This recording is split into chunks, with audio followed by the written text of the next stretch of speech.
Hello my dear students, welcome back in digital classes. आज हम बात करेंगे part B section 3 sample paper 1 का। ये आखिरी क्वेश्चंस है जिसको हम आज डिस्कस करने वाले हैं और यहाँ पे हम बात कर रहे हैं सेक्शन 3 का और ये 5 मार्क्स क्वेश्चंस हैं।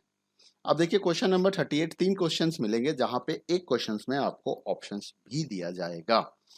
तो given the data frame namely data as shown below write the code statement 2।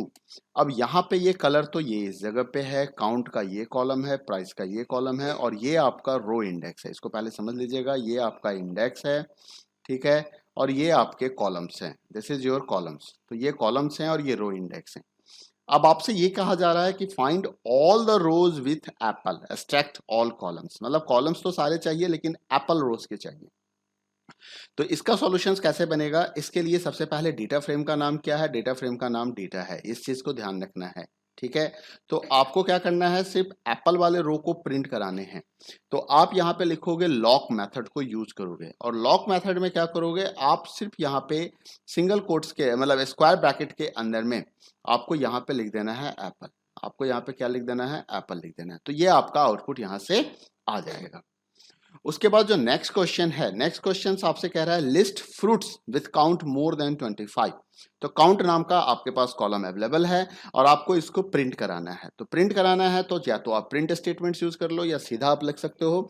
तो यहाँ पे क्या करना होगा, काउंटिंग के लिए हमारे पास क्या है कि हमें यूज करना पड़ता है, यहाँ पे आपको यूज करना पड़ेगा यहाँ पे डेटा, और डेटा के साथ आपको लगाना पड़ेगा यहाँ पे, क्योंकि आप फ्रूट्स को प्रिंट करना चाहते हो तो आप एक काम करो, डेटा के अंदर आप कुछ मत लिखो, सीधा डेटा स्क्वायर ब्रैकेट और फिर यहां पे लिख दो डेटा, ठीक है, और ओके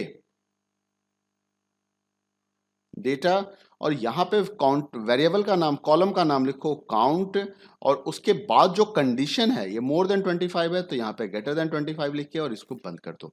ये आपका इस तरीके से जब आप इंटरेक्टिव मोड में लिखोगे, ये सारे कमांड्स मैं इंटरेक्टिव मोड में दे रहा हूँ, आप ये मान के चलना, तो आपको क्या मिलेगा, आउटपुट मिल जाएगा। आपको सिर्फ वही रो दिखाई देंगे जो 25 से ज्यादा है, यानी कि this row and this row, you will get the output. अगला क्वेश्चन है जहां पे आपसे कह रहा है कि डिलीट द रो विथ लेवल एप्पल एंड लाइम। अब एप्पल एंड लाइम क्या है, हमारा रो इंडेक्स है। अगर ये कॉलम इंडेक्स होता तो हम डेल स्टेटमेंट्स को भी यूज कर लेते। तो क्योंकि ये रो इंडेक्स है तो रो इंडेक्स के लिए हमेशा हम रो को डिलीट करने के लिए हमेशा हम ड्रॉप मेथड को यूज करते हैं, ठीक है। तो आपको क्या करना, अच्छा ड्रॉप मेथड बाय डिफॉल्ट रो पे काम करता है, तो आपको क्या करना है, यहाँ पे लिखना है data dot drop. Drop functions को कॉल किया और ड्रॉप फंक्शंस के अंदर में उस दोनों कॉलम का नाम लिख दीजिए, जो सॉरी उन दोनों रो का नाम लिख दीजिए एप्पल कॉमा, मतलब आपको रो इंडेक्स प्रोवाइड करना है यहाँ पे, और ये बाय डिफॉल्ट रो पे काम करेगा। सबसे पहले किस पे काम करेगा, ये रो पे काम करेगा, बाद में देखा जाएगा कि वो कहाँ जा रहा है। और इस तरीके से आप इसको क्या कर सकते हैं, ड्रॉप कर सकते हैं। List only columns colour and price, list only columns colour and price using LOC. LOC method को यूज करके आपको कलर और प्राइस को दिखाना है, लिस्ट करना है, ठीक है। तो एलओसी से अगर आपको लिस्ट कॉलम कौन सा दिखाना है, कलर एंड प्राइस। तो कॉलम्स की बात हो रही है, तो देखो एलओसी जब आप यूज करते हो तो एलओसी में ध्यान रखना कि आपको दो इंफॉर्मेशन पास करने होते हैं। एक तो कॉमा के पहले का जो इन्फॉर्मेशन होता है वो रो के लिए होता है, कॉमा के बाद का जो इन्फॉर्मेशन होता है वो कॉलम के लिए होता है। तो क्योंकि इसने कॉलम का नाम बताया है कलर एंड प्राइस, तो मैं यहाँ पे क्या करूंगा, यहाँ पे सिंगल ये डाल दूंगा, फिर यहाँ पे कॉमा लिख दूंगा, और कॉमा लिखने के बाद क्या करूंगा, इनसाइड द स्क्वायर ब्रैकेट मैं यहाँ पे स्क्वायर ब्रैकेट का यूज हम ना भी करें तो हमारा काम चल जाएगा। और एक मिनट मैं देख लेता हूँ ऊपर हमारे पास डेटा क्या है, कलर्स एंड प्राइस, ठीक है। नहीं, स्क्वायर ब्रैकेट का यूज कर लेते हैं, उससे क्या होगा, क्योंकि वो कंटिन्यूअस कॉलम नहीं है, नॉन कंटिन्यूअस है, तो हमें उसकी ज़रूरत है, ठीक है। तो कहाँ गया कहाँ गया, ये रहा ये रहा ये रहा। तो यहाँ पे आपको क्या करना है, यहाँ पे लिखना है कलर्स, सॉरी कलर्स नहीं है, कलर, हाँ कलर, और उसके बाद आपको यहाँ पे देना है प्राइस, कलर और प्राइस। इस तरह से आप स्क्वायर ब्रैकेट में इसको प्रोवाइड करेंगे तो आपको ये प्रिंट करके दिखा देगा। तो ये हो गया क्वेश्चंस। लास्ट क्वेश्चन है list second third and fourth rows. अब देखो इसने ना इंटीजर वैल्यू आपको दे दिया, तो इंटीजर वैल्यू के साथ हम लॉग को यूज नहीं करेंगे, हम आई लॉग को यूज करेंगे, क्योंकि हमारे पास जो इंडेक्स है वो नेम में, स्ट्रिंग में है। तो आप क्या करो, यहाँ पे लिख दो आई लॉक, और आई लॉक को क्या करो, आप सेकंड से फोर्थ रोज को दिखाना चाहते हो, तो सेकंड रोज किसको कहेंगे, फर्स्ट को कहेंगे, फर्स्ट इंडेक्स को कहेंगे, और फोर्थ रोज जो होगा वो थर्ड इंडेक्स होगा। तो 1,1 लिख के और यहाँ पे आप कॉलन डाल दो, ब्लैंक कॉलन, मतलब ब्लैंक का मतलब हो गया ऑल कॉलम्स सेलेक्टेड रोज। तो इस तरीके से आपका ये आउटपुट आ जाएगा। नेक्स्ट क्वेश्चन जो है वो आपका माइस्क्ल पे है, और माइस्क्ल पे आपको ऑप्शंस भी दिया जा रहा है। तो दो क्वेश्चंस हैं, दोनों क्वेरीज आपको मैं करके भी दिखाता हूं फटाफट। To list names of students who have obtained division as first in ascending order of name. Name of students who have secured, क्या कह रहा है, have obtained division as first in ascending order of name. First division वाले students को आपको दिखाना है, सिर्फ उसका नाम दिखाना है, ठीक है। तो आपको क्या लिखना है, यहाँ पे सेलेक्ट लिखना है, सेलेक्ट के बाद आपको क्या करना है, यहाँ पे नेम लिखना है, नेम के बाद आपको क्या करना है, फ्रॉम देना है, फ्रॉम के बाद आपको यहाँ पे एग्जाम देना है। इसके बाद आपका एक कंडीशन आ जाएगा वेयर डिवीजन, तो आप यहाँ पे डिवीजन दोगे, और डिवीजन इजकल टू आपको यहाँ पे फर्स्ट लिखना पड़ेगा सिंगल और डबल कोट्स में। यहाँ तक तो आपकी क्वेरी सही हो गई, लेकिन इन्होंने कहा असेंडिंग ऑर्डर ऑफ नेम। तो असेंडिंग ऑर्डर ऑफ नेम के लिए आपको लगाना पड़ेगा ऑर्डर वाई, और ऑर्डर वाई के बाद आपको लिखना पड़ेगा नेम, और ध्यान रखना है कि बाय डिफॉल्ट ये असेंडिंग ऑर्डर में ही होता है। इसके बाद जो नेक्स्ट है, नेक्स्ट आपका है display record report listing name subject and annual stipend received assuming that the stipend column has monthly stipend. तो आपको एनुअल स्टाइपेंड दिखाना है। तो मैं क्वेश्चन नंबर 2 को यहाँ पे सॉल्व करूंगा, क्योंकि यहाँ पे मुझे कई सारे क्वेरी लिखने होंगे एक साथ। Display the report listing name, ये हमारा क्वेरी फर्स्ट था, ठीक है, ये सेकंड क्वेरी है। तो लिस्टिंग नेम करना है, सब्जेक्ट करना है, और एनुअल स्टाइपेंड। तो स्टाइपेंड क्या है, मंथली है, तो आपको यहाँ पे लिखना है सेलेक्ट, सेलेक्ट के बाद आप कर दोगे नेम, नेम के बाद कर दोगे सब्जेक्ट, तो नेम कॉमा सब्जेक्ट, और सब्जेक्ट के बाद आपको करना है stipend, yearly stipend, annual stipend. तो आप यहाँ पे लिख दो स्टाइपेंड मल्टीप्लाई 12, और यहाँ पे कॉलम का नाम दे दो ईयरली स्टाइपेंड, ठीक है। तो एलियास आ जाएगा यहाँ पे, ये हो गया। किस टेबल से आएगा, तो फ्रॉम एग्जाम टेबल से आएगा। Stipend receive the stipend column has monthly stipend from exam column, बस हो गया, कोई कंडीशन नहीं है यहाँ पे। Count the number of students who have either accounts और इंफॉर्मेटिक्स एज अ सब्जेक्ट। तो हमें क्या करना है, काउंट्स करना है जो नंबर ऑफ स्टूडेंट्स को हु हैव आइदर अकाउंट्स और इंफॉर्मेटिक्स। तो आपको क्या करना है, यहाँ पे लगाना है सेलेक्ट, सेलेक्ट के साथ आप लगा दो यहाँ पे इसको, ठीक है। तो आपको क्या लिखना है, यहाँ पे आप लिखो यहाँ पे सेलेक्ट, सेलेक्ट के साथ आप लगा दो काउंट स्टार और फ्रॉम एग्जाम, ठीक है। यहाँ हम वेयर क्लॉज भी लगा सकते हैं, ग्रुप बाय भी लगा सकते हैं, लेकिन हमें वेयर क्लॉज की जरूरत है। फ्रॉम एग्जाम वेयर, ठीक है, सब्जेक्ट, ठीक है, इनको मैं यूज करूंगा सब्जेक्ट इन, और यहाँ पे मैं अकाउंट्स लिख दूंगा, और उसके बाद इंफॉर्मेटिक्स लिख दूंगा, इंफॉर्मेटिक्स सिंगल कोट्स के अंदर में, ठीक है। इन क्लॉज से आप यूज कर सकते हो, और लास्ट में आपको क्या डालना था, सेमी कॉलन डालना था, यहाँ पे सेमी कॉलन, एक इसको इंफॉर्मेटिक्स को बंद करके यहाँ सेमीकोलन डाल दीजिएगा, ठीक है।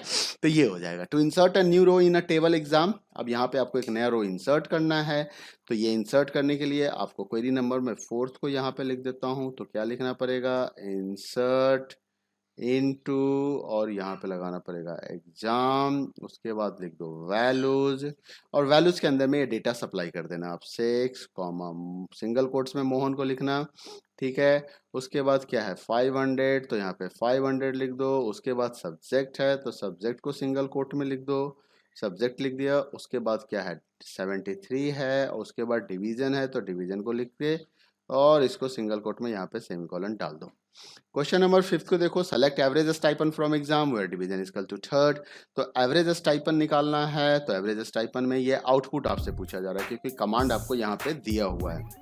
तो जो कमांड दिया हुआ है उसके बेस पे आपको यहाँ पे आउटपुट बताने हैं। क्या बताना है, यहाँ पे आउटपुट बताने हैं, कमांड आपको दिया हुआ है। तो चलिए उसको देखते हैं। तो एवरेज स्टाइपेंड निकालना है, तो यहाँ पे मैं इसको यहाँ लिख देता हूँ 5th क्वेश्चन को, इसको 5th क्वेश्चन को। तो यहाँ पे मैंने लिख दिया एवरेज, यहाँ पे लिख दिया स्टाइपेंड, ठीक है।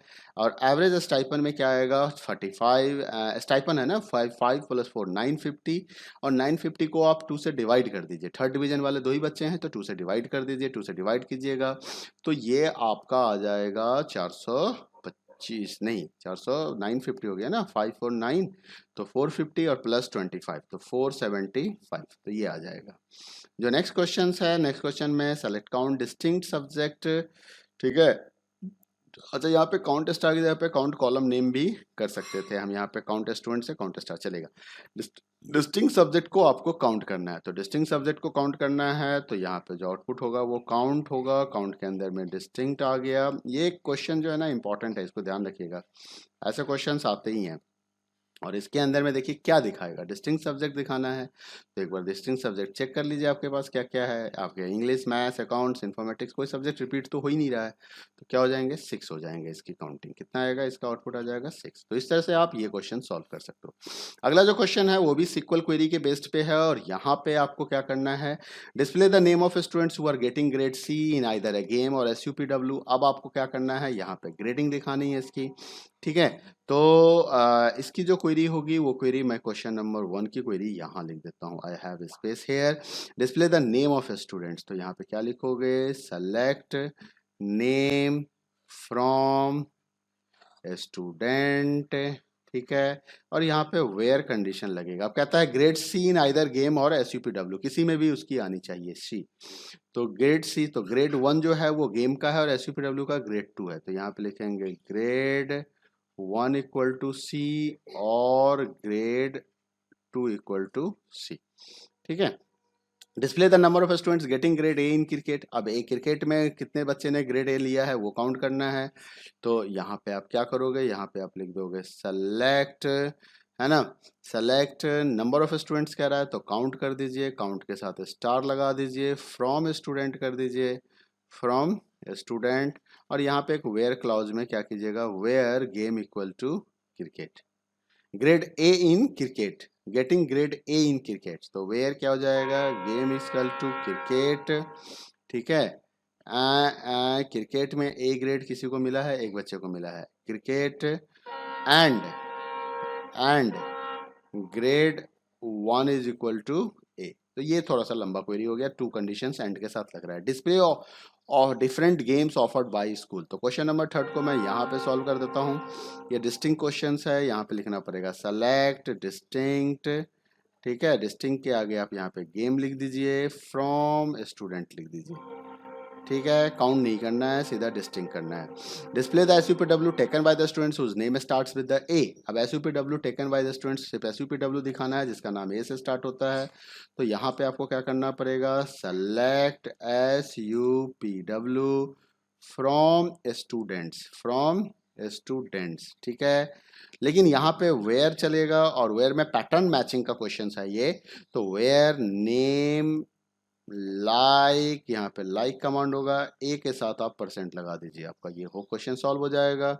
नेक्स्ट क्वेश्चन जो है वो कह रहा है add a new column name marks, तो ऐड करना है कॉलम को, तो ऐड करने के लिए आपको यूज करना पड़ेगा ऑल्टर टेबल, तो आप यहाँ पे लगा दीजिए ऑल्टर टेबल, टेबल का नाम दे दीजिए स्टूडेंट्स, और स्टूडेंट जो भी कॉल टेबल का नाम हो देख लीजिएगा। ऐड के बाद आपको यहाँ पे लिखना पड़ेगा मार्क्स, डेटा टाइप दे दिया मैंने इंटीजर, साइज दे दिया 3, सेमी कॉलन, कोई कांस्टेंट लगाना है तो मैं यहाँ पे कांस्टेंट भी लिख सकता हूँ। तो इस तरह से आपका ये क्वेश्चन सॉल्व हो जाएगा। ये जो इंपॉर्टेंट क्वेश्चन है CS एंड IP दोनों बच्चों के लिए है। यूनिवर्सिटीज है, getting academic schools under the नागर and planning to set up a network, has 3 academic block, अब इसके 3 एकेडमिक ब्लॉक हैं, लॉ, बिजनेस, टेक्नोलॉजी, ठीक है। सेंटर टू सेंटर डिस्टेंस दिया रहता है, नंबर ऑफ कंप्यूटर्स दिया रहता है, और आपको पहला क्वेश्चन पूछेगा suitable place to install the server of this university. तो हमेशा ध्यान रखना है जहाँ पे सबसे ज्यादा कंप्यूटर होगा सर्वर वहीं पे इंस्टॉल होगा, तो इसका आंसर हो गया एडमिन। सजेस्ट है आइडियल लेआउट। अब लेआउट के लिए क्या होगा ना, लेआउट के लिए हमेशा डिस्टेंस मैटर करता है, जब आप लेआउट की बात करोगे तो यहाँ पे डिस्टेंस मैटर करेगा। तो चलो अब डिस्टेंस देखते हैं। सबसे पहले हम क्या करते हैं, एडमिन सेंटर को लिख लेते हैं। एडमिन सेंटर क्यों लिख लिया मैंने, क्योंकि ये तो मेरा क्या है, सर्वर है यहाँ पे, तो ये मेरा आ गया एडमिन सेंटर। अब एडमिन सेंटर से हम सबकी दूरी चेक करेंगे, तो एडमिन सेंटर से law school to business school के बीच में 60 मीटर है, लॉ स्कूल टू टेक्नोलॉजी के बीच में, मतलब लॉ से बिजनेस जाएगा तो 60 मीटर की दूरी तय करनी पड़ेगी, लॉ से टेक्नोलॉजी जाएगा तो इसे 90 मीटर की दूरी तय करनी पड़ेगी। लॉ से एडमिन सेंटर अगर जाता है तो इसे 115 मीटर की दूरी तय करनी पड़ेगी। उसके बाद बिजनेस से टेक्नोलॉजी सेंटर जाएगा, बिजनेस और टेक्नोलॉजी सेंटर के बीच में जो दूरी है वो आपका 40 मीटर का है। ओके, सारे डिस्टेंस मीटर में। Business school to admin centre, तो बिजनेस से एडमिन सेंटर्स के बीच की जो दूरी है अगर ये देखा जाए तो हमारा 45 मीटर है। ठीक है, अब उसके बाद आ जाओ technology school to admin centre, technology admin centre ये हमारा 25 मीटर है। ठीक है, तो अब हमें शॉर्टेज डिस्टेंस को फॉलो करना है। तो टेक्नोलॉजी टू एडमिन सेंटर तो हमारा सबसे नजदीक है, तो मैं क्या करता हूँ यहाँ से टेक्नोलॉजी को ऐड कर देता हूँ। टेक्नोलॉजी को तो मैं इसके साथ लगा लूंगा, इस तरीके से हो गया। अब आती है बात की बिजनेस स्कूल। अब बिजनेस स्कूल को देखा जाए, बिजनेस स्कूल अगर डायरेक्ट एडमिन सेंटर से कनेक्ट हो जाता है तो उसको फायदा है, वो सिर्फ 45 मीटर की दूरी तय करनी पड़ेगा, अदरवाइज 40 प्लस 20 65 किलोमीटर हो जाएगा। तो यहाँ पे मैंने क्या किया, बिजनेस स्कूल को भी ज्वाइन करा दिया, तो बिजनेस भी आ गया आपका यहाँ पे। अब आती है बात की भाई लॉ स्कूल को। लॉ स्कूल अगर एडमिन से डायरेक्ट कनेक्ट होता है तो 115 मीटर की दूरी तय करता है। ठीक है, लॉ अगर ऐसे चलता है तो 60 40 100 प्लस 25 125, तो ऐसे तो चलेगा तो 125 पे जाना पड़ेगा। अच्छा, 90 और 25 से अगर चलता है तो 90 25 भी उसका 115 मीटर होता है, तो 90 से 10 100 और 15 115। तो या तो तुम टेक्नोलॉजी के थ्रू उसको ले जाओ या डायरेक्ट कनेक्ट कर दो, तो मैं तो कहूंगा डायरेक्ट कनेक्ट कर दो। अच्छा, टेक्नोलॉजी के थ्रू ले जाने का भी एक एडवांटेज आपको मिलेगा। एडवांटेज क्या मिलेगा कि आपको किसी तरह का रिपीटर एम्पलीफायर लगाने की जरूरत नहीं पड़ेगी। अगर आपने डायरेक्ट कनेक्ट किया ना तो यहाँ पे आपको एक रिपीटर लगाना पड़ेगा, एक रिपीटर की रिक्वायरमेंट हो जाएगी। लेकिन अगर आप इस तरीके से जाओगे तो जरूरत नहीं होगी।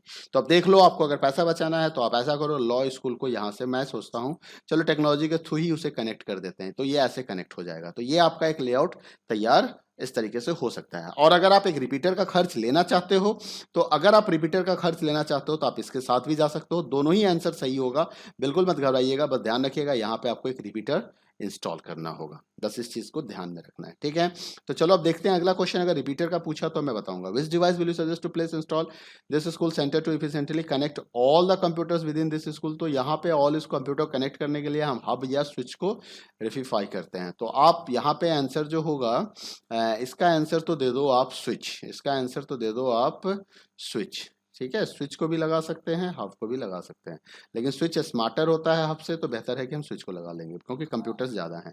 Name the device that will be required to protect the network from unwanted unauthorise connections. तो यहाँ पे हमेशा ध्यान रखना फायरवॉल आएगा, डिवाइस हो सॉफ्टवेयर हो, फायरवॉल का नाम याद रख लो। University planning to connect admission centre to closest big city which is more than 350 kilometre. अब यार 350 किलोमीटर वाले शहर को कनेक्ट करना है तो कौन सा नेटवर्क आएगा, तो कुछ कहने की जरूरत नहीं है, ये वैन हो जाएगा, वाइड एरिया नेटवर्क। क्योंकि डिस्टेंस देखो ना, 350 किलोमीटर है यार, लैन के लिए तो 2-3 किलोमीटर की दूरी रहती है, मैन के लिए हम 10 से 15 किलोमीटर या 20 किलोमीटर तक चलो चले जाएंगे, 15-20 किलोमीटर तक चले जाते हैं, इससे ज़्यादा हो गया तो हमारा वैन ही होता है। तो ये आपको ध्यान रखना है।